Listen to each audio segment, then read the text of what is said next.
Ézéchiel Admi était l'homme d'affaires le plus impitoyable et le plus craint de tout Lagos, connu pour ses tactiques impitoyables et son avidité insatiable. Il ne reculait devant rien pour écraser ses concurrents et étendre son empire tentaculaire. Ézéchiel ne se souciait de rien d'autre que de gagner et d'amasser plus de richesses et de pouvoir, quel qu'en soit le prix. Son ambition implacable et son style de vie somptueux lui avaient valu de nombreux ennemis, mais aucun ne pouvait le toucher jusqu'au jour où son vieil ami, Thomas, fit une proposition surprenante alors qu'ils inspectaient l'une des nombreuses propriétés d'Ézéchiel sur une place de marché poussiéreuse, en pointant du doigt Stéphanie, une mendiante de rue échevelée et sale, assise contre un mur voisin. Thomas sourit à Ézéchiel, « Je parie qu'un homme comme toi n'aurait jamais osé épouser une femme comme ça. » Ézéchiel se moqua en regardant à peine Stéphanie, « Bien sûr, ne la regarde pas. En haillons, sale et clairement démunie, pas digne d'essuyer mes chaussures. » Thomas se pencha en arrière, un sourire narquois s'étalant sur son visage. « Et si j'y arrivais? Ça vaut la peine de l'épouser pendant 1 an et je te donnerai 10 millions de dollars, mais si tu refuses ou échoues, tu perds toute ta fortune pour moi. » Ézéchiel se figea, les poings serrés à ses côtés. La femme était repoussante à tous égards, recouverte de crasse et irradiant l'odeur aigre de la chair non lavée. Même de loin, la simple pensée de la toucher lui retournait l'estomac, mais l'attrait d'un défi et la peur de paraître faible le trouvaient. 1 an? Ézéchiel clarifia, les yeux plissants. Thomas hocha la tête, 1 an, en tant que mari et femme, vivant ensemble. Pas de divorce, pas de tromperie, et pas de vie séparée. Tu t'engages pleinement, et tu ne la traites pas différemment de n'importe quel autre conjoint. Ézéchiel examina à nouveau Stéphanie, remarquant les cheveux emmêlés qui dépassaient des haillons. Elle le dégoûtait à tous les niveaux, mais il était confiant dans sa capacité à manipuler et à contrôler n'importe qui, même quelqu'un si loin en dessous de lui. Sa fierté ne pouvait pas le laisser s'éloigner d'un défi. « J'accepte, » déclara Ézéchiel, ses lèvres se recourbant en un ricanement. « Prépare-toi à perdre 10 millions de dollars, mon ami. » Ils se serrèrent la main pour sceller le pari, tous les deux souriant d'un air de loup, ignorant que la mendiante avait entendu chaque mot. Ce qu'Ézéchiel ne savait pas, c'est que Stéphanie avait ses propres raisons d'accepter le cruel arrangement. À son insu, ses pratiques commerciales prédatrices et son accaparement cupide des terres avaient détruit sa famille des années auparavant. Le père de Stéphanie, Samuel, possédait un modeste magasin d'électronique sur un terrain d'angle de choix qui appartenait à la famille depuis des générations. Travaillant sans relâche, il avait lentement construit une clientèle fidèle et jouissait des récompenses d'être son propre patron. Stéphanie était sa fierté et sa joie, une fille brillante qui rêvait de devenir médecin. Tout a changé quand Ézéchiel a décidé qu'il voulait la propriété pour un nouveau développement de grande hauteur. Il a envoyé ses laquais faire pression sur Samuel pour qu'il vende, mais l'homme plus âgé a fièrement refusé. Pas du genre à accepter un non pour réponse, Ézéchiel a exercé son influence auprès de politiciens corrompus pour que les magasins soient saisis sous de fausses accusations d'évasion fiscale et de violation du code. Du jour au lendemain, Samuel a perdu tout ce qu'il avait travaillé si dur pour construire. Le choc et l'injustice de voir son entreprise bien-aimée réduite en ruine ont brisé quelque chose au plus profond de lui-même. Il est tombé dans une dépression morne, passant ses journées à boire et ses nuits à pleurer tout ce qu'il avait perdu. Un matin morne, Stéphanie s'est réveillée et l'a trouvé pendu à une poutre, sa note de suicide proclamant qu'il ne pouvait pas vivre avec la honte de son échec. Le choc de découvrir le corps de son père a envoyé Stéphanie en travail prématuré. Elle a accouché d'une fille mort-née, seule sur le sol sale de leur appartement en ruine, saignant à blanc alors qu'elle pleurait la perte d'un autre morceau de son cœur. En l'espace d'1 an, la cupidité d'Ézéchiel avait coûté à Stéphanie son père, sa maison et presque sa vie. Son mari, incapable de faire face à tant de douleurs, l'avait abandonnée, elle et son fils malades. Les factures médicales et les frais funéraires ont rapidement évaporé les maigres économies de la famille, plongeant Stéphanie et sa mère Grèce dans une pauvreté abjecte. Sans argent pour la nourriture, sans parler des nécessités de base comme le savon ou les vêtements pour le bébé, Stéphanie a été forcée de recourir à la mendicité dans les rues tandis que Grèce regardait David passer ses journées à supplier les passants de lui donner de la monnaie. Regarder son fils souffrir était écrasant pour son âme, mais elle a enduré la honte et les difficultés, déterminée à rassembler suffisamment d'argent pour donner une chance à son fils. Malgré tous ses efforts, Stéphanie ne pouvait pas suivre les besoins médicaux croissants de David. Elle a utilisé le peu d'argent qu'elle avait collecté pour payer les traitements qu'elle pouvait, mais ce n'était jamais suffisant. À 8 mois, affaibli par des infections respiratoires et la malnutrition, David est décédé dans les bras épuisés de sa mère. Vidée par le chagrin et l'amertume, Stéphanie a survécu grâce à un seul objectif brûlant, faire payer à Ézéchiel ce qu'il avait volé à sa famille. Même alors qu'elle était assise, sale et en haillons dans les rues, elle a méticuleusement suivi ses exploits dans des journaux jetés, et s'est hurée par la vue de sa richesse toujours croissante et de son style de vie somptueux. Elle a mémorisé chaque détail de ses conquêtes impitoyables. Elle attendait son moment, jusqu'à ce qu'elle puisse enfin s'approcher suffisamment pour le détruire. Lorsqu'Ézéchiel s'est pavané sur la place du marché poussiéreuse ce jour fatidique pour vérifier l'une de ses nombreuses propriétés, Stéphanie savait que son heure était venue. Alors qu'elle était assise, affalée contre un mur en ruine, ses quelques biens éparpillés autour d'elle, elle entendit chaque mot du pari audacieux de Thomas. C'était sa chance de faire souffrir Ézéchiel, comme elle avait souffert, et de démanteler son empire. Sa vie enchantée, la paix par une paix douloureuse, elle l'épouserait, infiltrerait son monde et ensuite anéantirait systématiquement tout ce qui lui était cher. Son argent, son pouvoir, son sens même de soi. Stéphanie ne se faisait aucune illusion, l'année à venir ne serait pas facile. Même l'idée d'être près d'Ézéchiel, sans parler de le toucher, lui faisait ramper la peau de dégoût. Des années de privation, de malnutrition et de vie difficile dans la rue avaient laissé son corps émacié et usé, la vieillissant bien au-delà de son âge. Le manque d'accès à une hygiène appropriée l'avait accablé d'une odeur tenace qu'aucun frottement ne pouvait bannir, l'odeur de la pauvreté elle-même. Mais rien de tout cela n'avait d'importance face à la nécessité d'obtenir enfin justice pour ses proches. Stéphanie supporterait volontiers toutes les difficultés et dégradations pour y parvenir. Son désespoir la rendait intrépide, et c'est avec un cœur blindé par la fureur et les rêves de vengeance qu'elle épousa son ennemi lors d'une cérémonie civile. Ézéchiel, le visage impassible et rigide de dégoût, lui prit doucement la main, sa peau douce contrastant avec la sienne, rugueuse et patinée. L'encre sur leur certificat de mariage était encore humide lorsqu'il l'emmena dans son pentouse, ne cachant en rien sa répugnance. « Je ne peux pas croire que je doive partager ma maison avec quelque chose comme toi », cracha Ézéchiel en la voyant examiner lentement son nouvel environnement. Son ricanement s'intensifia lorsqu'il aperçut sa valise cabossée et ses vêtements minables parmi ses meubles design et élégants.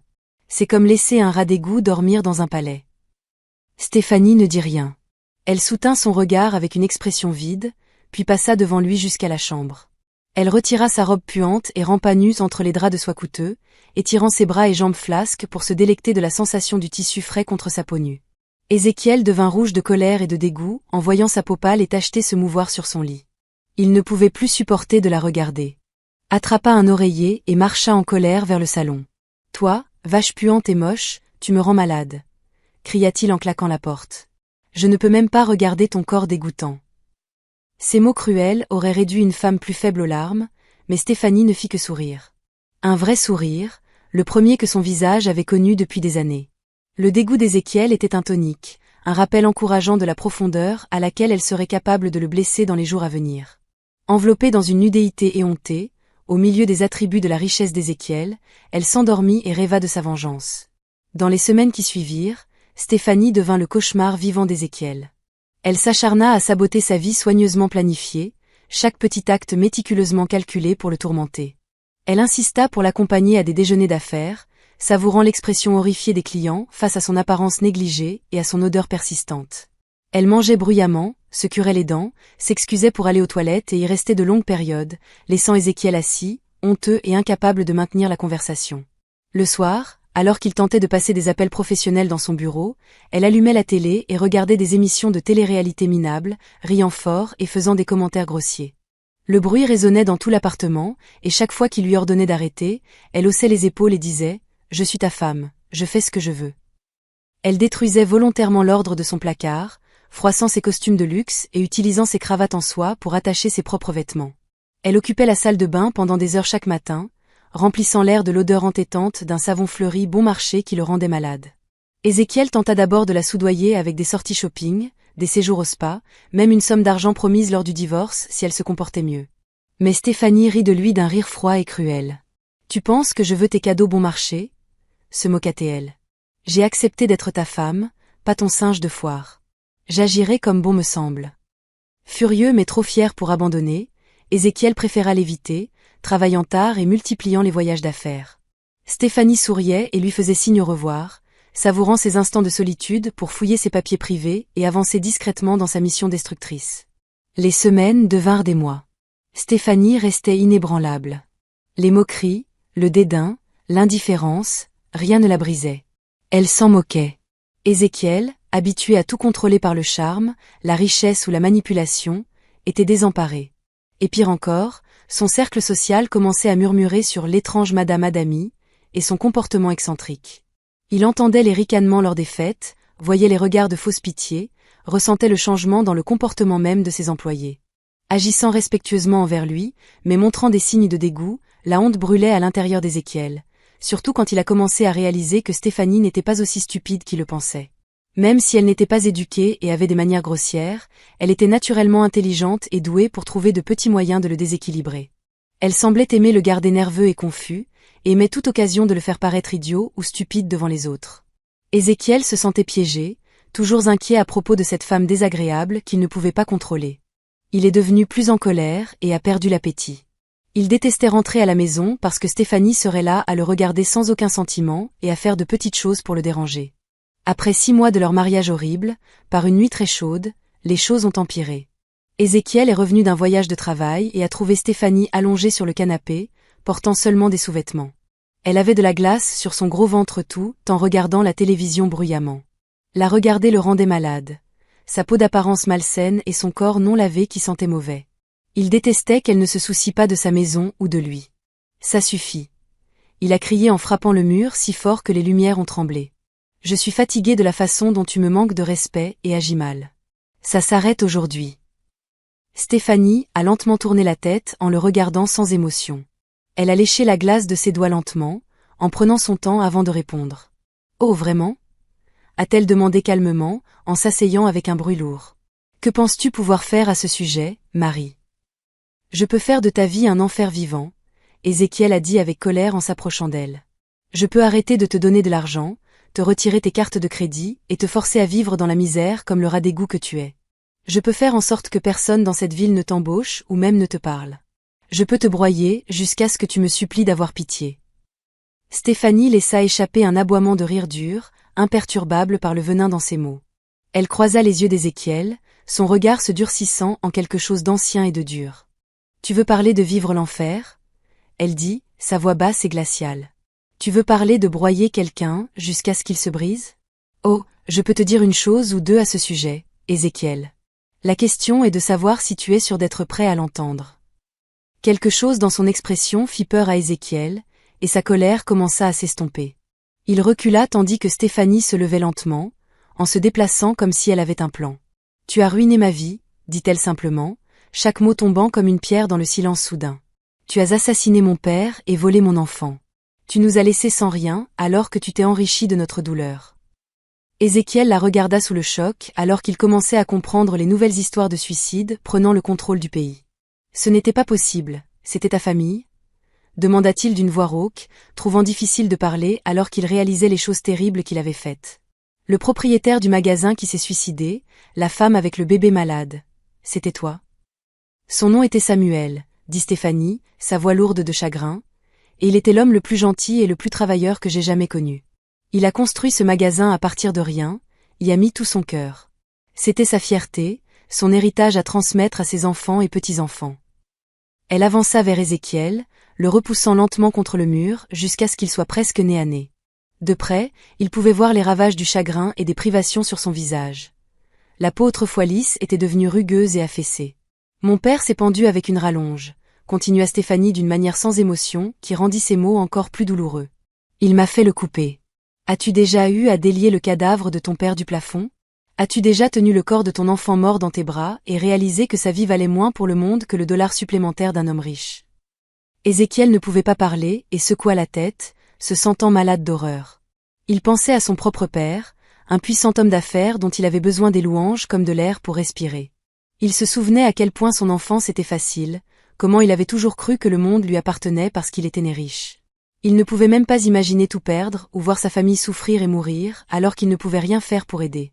Il bégayait faiblement, sachant que son excuse semblait vide et dénuée de sens. « Je n'ai jamais voulu que tu m'en fiches. » Stéphanie interrompit, son ton durcissant. « Tu as détruit des vies et tu as appelé ça des affaires. Tu as éviscéré mon monde et tu t'es construit un palais sur les os. » Elle s'est rapprochée de lui, le poussant contre le mur dur avec son corps lourd. Sa forte odeur corporelle frappait son visage, ainsi que son haleine chaude et nauséabonde. « J'avais l'habitude de prier chaque nuit pour que le karma te trouve, murmurait-elle. Que tu connaîtrais ne serait-ce qu'une fraction de l'agonie que tu nous as infligée. Et puis j'ai réalisé que je n'avais pas besoin de karma. Je pouvais être ton karma. » L'esprit d'Ézéchiel tournait, alors que toute l'étendue de sa manipulation s'écrasait sur lui. La rencontre fortuite avec Thomas, son accord facile pour le mariage, tous ces mois qu'elle avait passés lentement à le déranger et à le faire se sentir honteux. Elle avait tout planifié soigneusement, comme un jeu d'échecs, pour l'amener exactement là où elle le voulait. C'était ton plan depuis le début, dit-il, engourdi. Le mariage était un pari que tu m'as joué. Stéphanie sourit d'une mince tranche sans joie. D'une chose, tu n'es pas un homme facile à approcher, Ézéchiel. J'avais besoin du bon levier. Thomas a fourni l'opportunité parfaite. Ézéchiel avait l'impression que le sol bougeait sous lui alors qu'il comprenait de plus en plus de choses terribles. Les accords commerciaux qui avaient échoué, les mauvaises nouvelles à son sujet, comment ses amis l'avaient quitté. Maintenant, il voyait que Stéphanie avait tout planifié, faisant tout aller de travers exprès. « Ma société », dit-il d'une voix rauque. « Mon bon nom, tu as fait tout ça ?» Elle haussa les épaules en souriant d'une façon fière. Il s'avère que les gens ne sont pas aussi loyaux qu'ils le prétendent quand ils sentent le sang dans l'eau. Tout ce que j'avais à faire était de répandre quelques rumeurs, envoyer des emails nuisibles. C'est incroyable à quelle vitesse une personne puissante peut tomber. Ézéchiel attrapa sa poitrine, son cœur battant très vite comme un lapin effrayé, alors qu'il comprenait à quel point elle l'avait trompé. Elle avait détruit tout dans sa vie en utilisant ses propres astuces commerciales pour le blesser. À la place, Stéphanie se leva droite et s'essuya les mains comme si elle nettoyait la saleté de l'avoir touché. « Eh bien, c'était une belle conversation, chérie, mais je dois passer plus d'appels téléphoniques.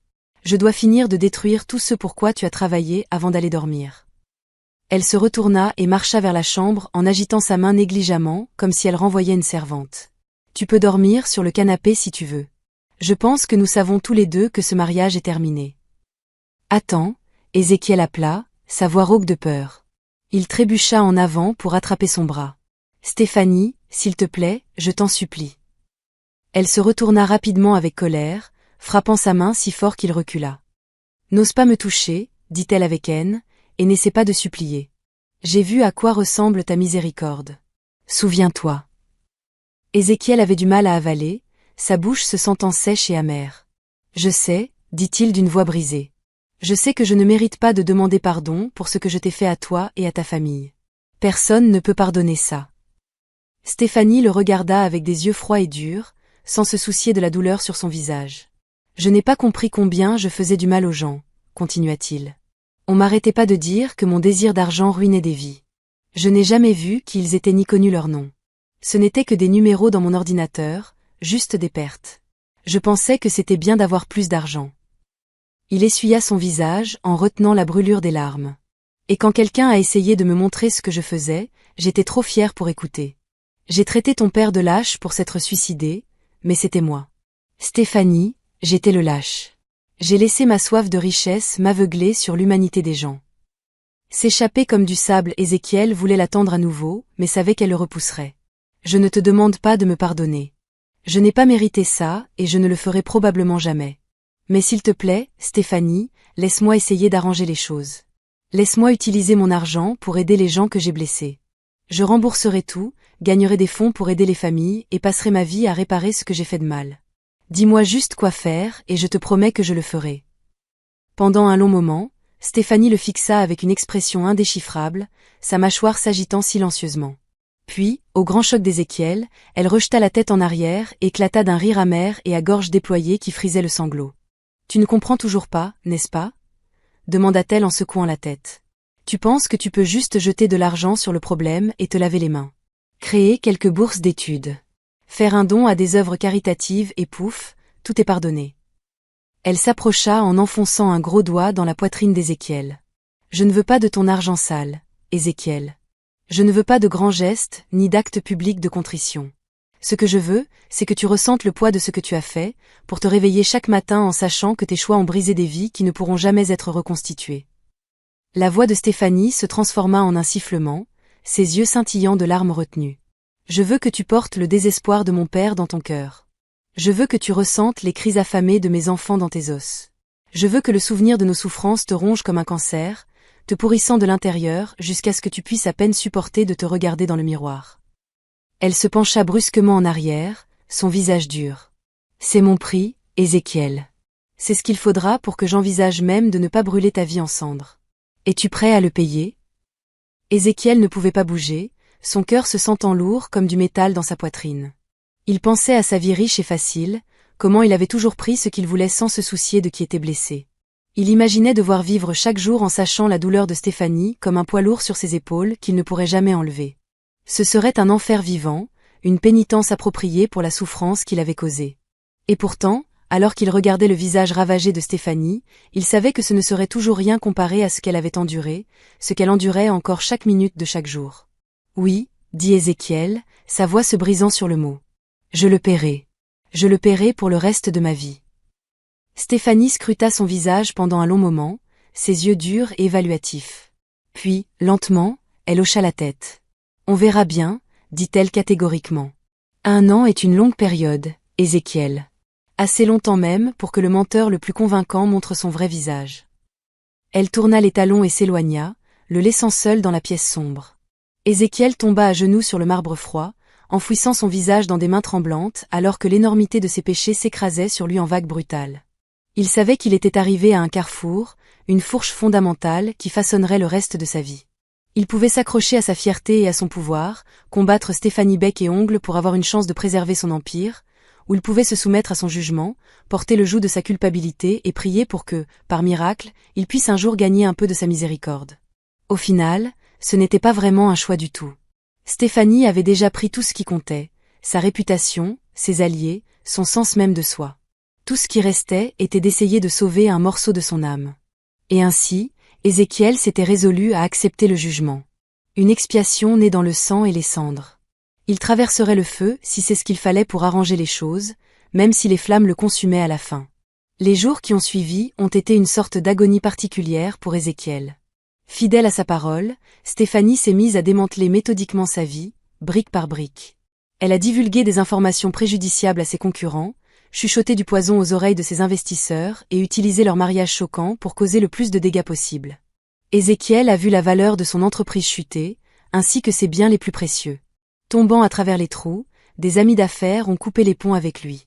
Ses amis sociaux ont arrêté de répondre quand il a appelé, et même sa propre famille est restée loin de lui maintenant qu'il était ruiné. Par-dessus tout cela, Stéphanie est restée là à se moquer de lui tous les jours, lui rappelant constamment à quel point il était tombé. Elle n'a pas essayé de cacher à quel point elle méprisait ses tentatives de changement, en riant de ses maladroites tentatives d'être gentil et de compenser ce qu'il avait fait. Ézéchiel est resté silencieux et a accepté son traitement sévère, voulant montrer qu'il était vraiment désolé et pas seulement qu'il le disait pour s'aider lui-même. Il a travaillé dur pour essayer de réparer les choses, trouver les personnes qu'il avait blessées et faire face à leur colère qu'elles avaient parfaitement le droit de ressentir. C'était une éducation brutale à l'empathie. Chaque visage en deuil et chaque récrimination amère était un coup de fouet contre son âme endurcie. Plus Ézéchiel en apprenait sur les vies qu'il avait détruites par négligence dans son but de profit, plus il se rendait malade à l'idée d'avoir provoqué une telle douleur généralisée sans une seconde réflexion. Cela le faisait honte au plus profond de lui-même.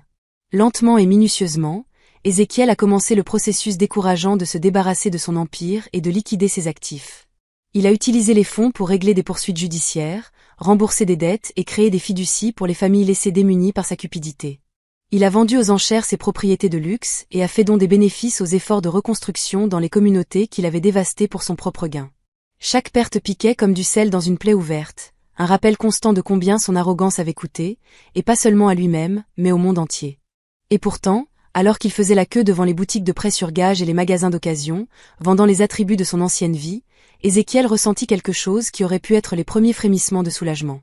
En se dépouillant de ses richesses, il se débarrassait enfin de la peau artificielle qu'il avait maintenue isolée de toute connexion ou signification réelle.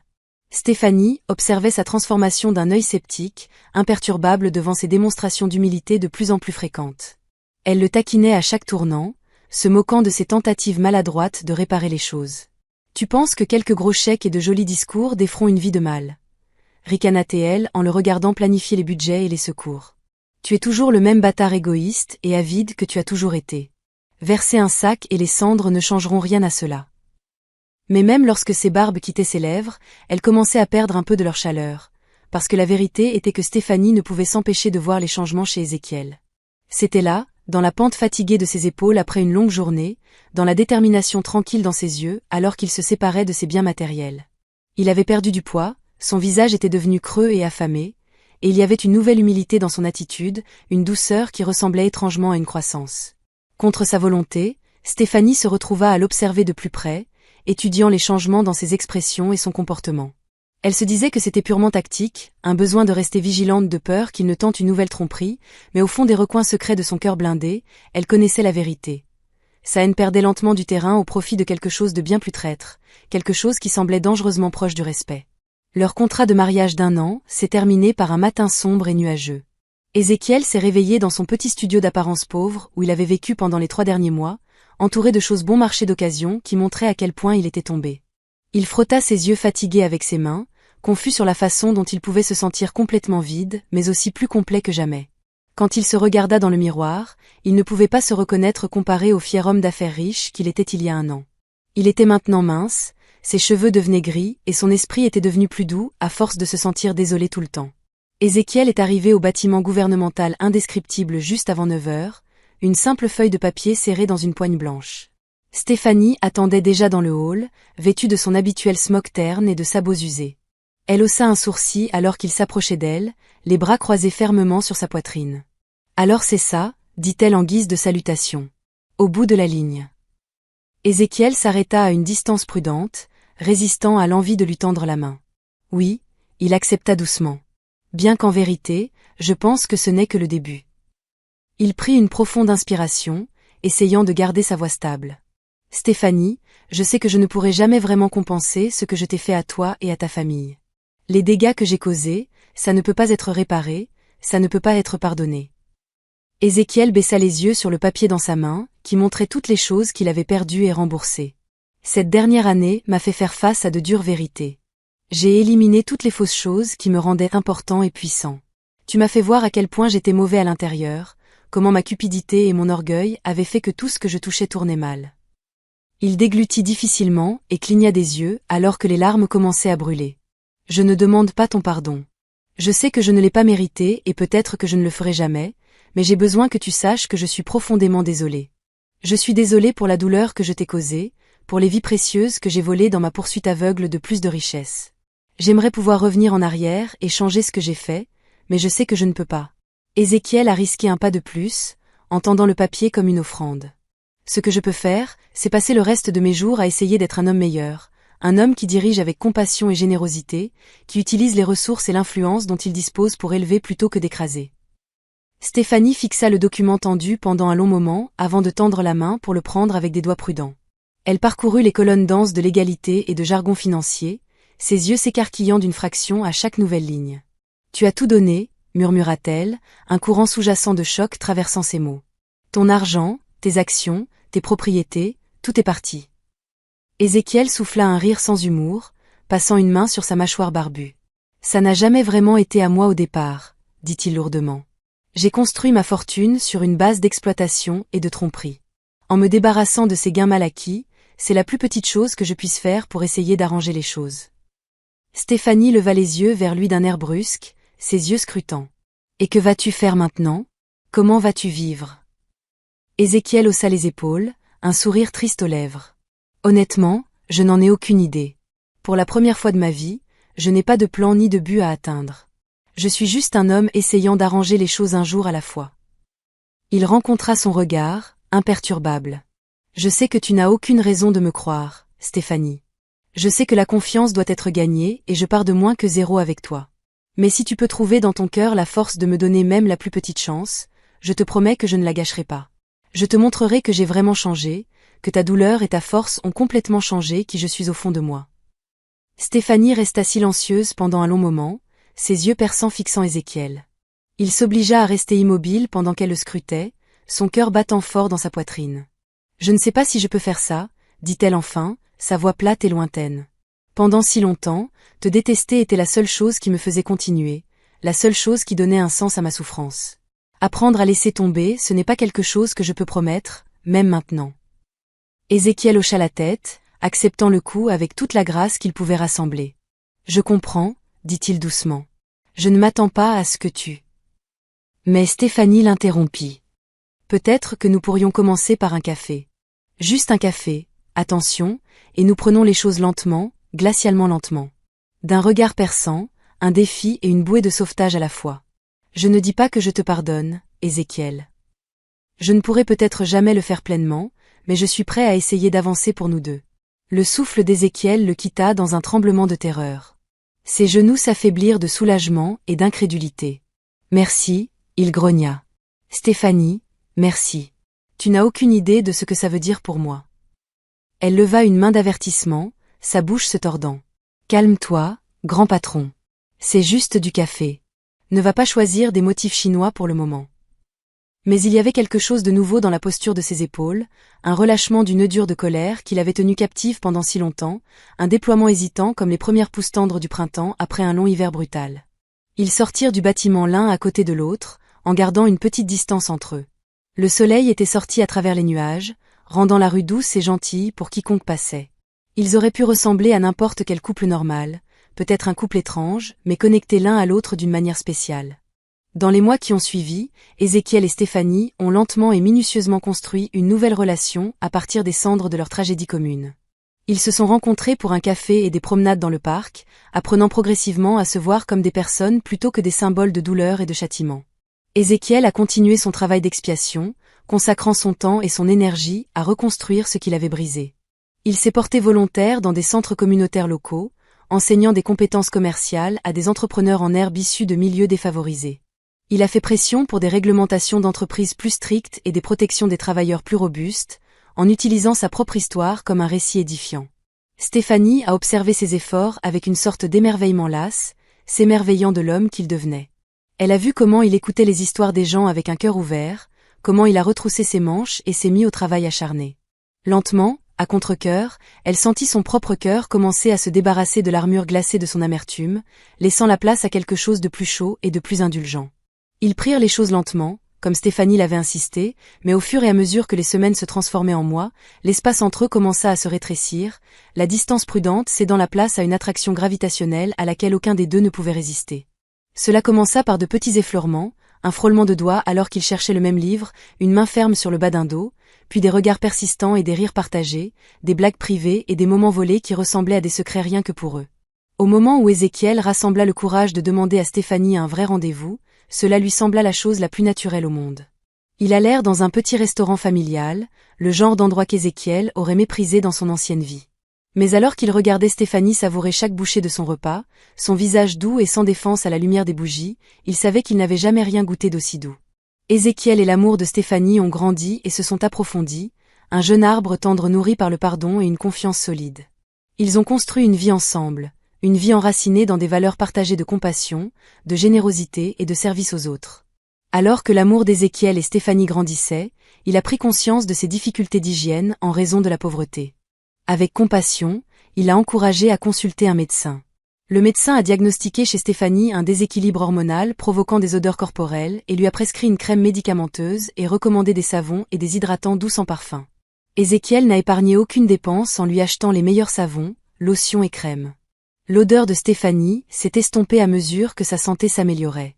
Elle se sentait propre et à l'aise pour la première fois depuis des années. Une fois que l'odeur corporelle de Stéphanie avait été traitée et qu'elle se sentait au mieux de sa forme, Ézéchiel savait qu'il était temps de rendre leur amour officiel. Bien qu'ils aient déjà eu une petite cérémonie hâtive dans le cadre du pari initial, tous deux pensaient que cela n'avait pas été un véritable reflet de leurs sentiments. Ézéchiel a proposé de se mettre correctement à genoux et a présenté à Stéphanie une belle bague. Avec des larmes de joie dans les yeux, elle a dit oui. Ils ont commencé à planifier leur mariage de rêve, une célébration de l'incroyable voyage qu'ils avaient fait d'ennemis à âme sœur. Par une parfaite journée de printemps, Ézéchiel et Stéphanie ont échangé des vœux sincères et des bagues lors d'une belle cérémonie entourée de leurs proches. Alors qu'ils étaient déclarés mari et femme, ils ont partagé un baiser joyeux, ressentant un profond sentiment de paix et d'unité. Ils avaient trouvé leur âme sœur et savaient qu'ensemble ils pourraient surmonter n'importe quel défi. Alors que Stéphanie s'épanouissait, Ézéchiel a également reconstruit sa richesse de manière éthique. Il a utilisé son influence pour défendre la justice sociale, s'associer à des organismes de bienfaisance et encadrer des entrepreneurs défavorisés. Main dans la main, ils travaillaient pour créer un monde plus compatissant, leur histoire d'amour inspirant les autres avec le pouvoir des secondes chances. Lorsque Stéphanie a dit à Ézéchiel qu'elle était enceinte, il a pleuré de joie et d'humble gratitude. Il savait qu'il ne pourrait jamais remplacer les enfants qu'ils avaient perdus, mais il a juré en silence d'être le meilleur père qu'il puisse être, de chérir et protéger cette seconde chance miraculeuse avec chaque fibre de son être. Ils ont nommé leur fille Grèce, du nom de la grand-mère dont la force tranquille avait maintenu leur famille unie pendant leurs jours sombres. Alors qu'Ézéchiel tenait son petit enfant parfait dans ses bras, il s'émerveillait du voyage qui les avait amenés ici, des profondeurs de la haine et du désespoir à ce sommet d'amour et de rédemption. Il savait qu'il passerait le reste de ses jours à s'efforcer d'être digne de ce cadeau, de cette précieuse famille qu'il avait autrefois été si à 2 doigts de détruire. Et alors qu'il regardait dans les yeux de Stéphanie, brillant du même amour féroce et de la même détermination qu'il ressentait dans son propre cœur, il savait qu'ensemble, ils pourraient surmonter n'importe quelle tempête. L'histoire est alors devenue une pierre de touche dans leur communauté, un rappel que même les choses les plus brisées peuvent être réparées avec de la patience, de la compassion et le pouvoir transformateur du pardon. Et pour Ézéchiel et Stéphanie, chaque instant de chaque jour est devenu un cadeau précieux, une chance de choisir l'amour plutôt que l'amertume et l'espoir plutôt que le désespoir. Ils ont enseigné à leur fille la valeur de l'empathie et l'importance de se battre pour ce qui est juste, même lorsque c'est difficile. Ils lui ont montré que les gens peuvent changer, que la rédemption est toujours possible si vous êtes prêt à faire le travail. Et ainsi, l'histoire d'Ézéchiel et Stéphanie est passée dans la légende, un rappel que même dans nos heures les plus sombres, l'espoir n'est jamais vraiment perdu, que le pardon est un choix que nous faisons chaque jour, un muscle que nous renforçons à chaque acte de compassion et de grâce. 2 cœurs brisés lentement guéris par le pouvoir du pardon, 2 vies brisées minutieusement reconstruites sur une base d'amour et de grâce. Cela servirait de rappel que l'espoir n'est jamais vraiment perdu, que même dans nos moments les plus sombres l'amour attend de nous ramener à la maison. Cette histoire nous enseigne que le pardon et la rédemption sont toujours possibles, même pour ceux qui ont commis de graves erreurs. Elle montre l'importance de prendre la responsabilité de ses actions, de faire amende honorable et de choisir l'amour et la compassion plutôt que l'amertume et le désespoir. Avec de la patience et des efforts sincères, les cœurs et les vies brisées peuvent être guéris et reconstruits.